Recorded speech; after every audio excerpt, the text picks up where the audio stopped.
Hello and welcome back to George Past the Post. This video is going to look at the term hung parliament. What is a hung parliament and where is the term used and where is it not used? Let me explain. Well, a hung parliament is the term used to describe an election result where no party wins a majority of the seats in the parliament. But it's generally used, the term hung parliament specifically, in countries where they have a voting system, such as first past the post or a two-round system or basically a majoritarian system, a system where usually one party always wins a majority. So when you suddenly get a situation where nobody has a majority, the term hung parliament is used. So it's commonly used, for example, in the UK and Australia, where for the UK has a Commons and the Australian House of Representatives. Generally, one party will win a overall majority. And when this doesn't happen, the term hung parliament is used. But what I've noticed in following the Canadian election, not just this one, but the one over many years, Canadian elections over many years, is that while Canada has a first past the post system, and while they do have situations where a party will win a majority of the seats, when this doesn't happen, when no party wins an overall majority, in Canada they don't call it a hung parliament.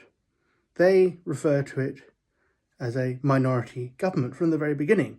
So even on election night, even when they're prepared to call the election, where with no parties have an overall majority, the assumption is made that whichever party has the most seats will form a minority government, which is an interesting difference, say, in the UK, where in 2010 the exit poll headline was hung parliament, not Conservative minority government, even though the Conservatives had the most seats. And it's just, I find this difference quite interesting. So yes, and obviously in countries that have proportional systems, every election is basically a hung parliament because it's very difficult for any party to win 50% of the vote share. And so therefore in those countries the term doesn't really exist because every parliament is a hung parliament, or perhaps another term that's used is a balanced parliament. So I just found that difference between Canada on the one hand and Australia and the UK on the other interesting. I suppose Canada has had more minority governments, but it's always been mathematically possible that the call on election night to say Liberal minority or Conservative minority might have been different. And in fact, there was an attempt in 2008 after the election, where three opposition parties signed an accord and they planned to form a government instead of the Conservatives that had the most seats.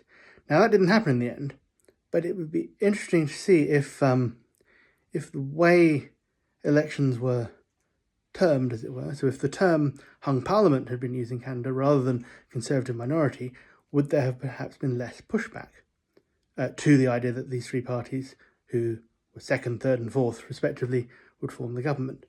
So anyway, I've just found that an interesting notion, shall we say. So tonight, for example, if the Liberals are projected to have the most seats but not a majority, the headline will be Liberal minority government, not hung parliament. Whereas if that was in the UK, the headline would be hung parliament. So anyway, I'll leave that with you now. Thank you.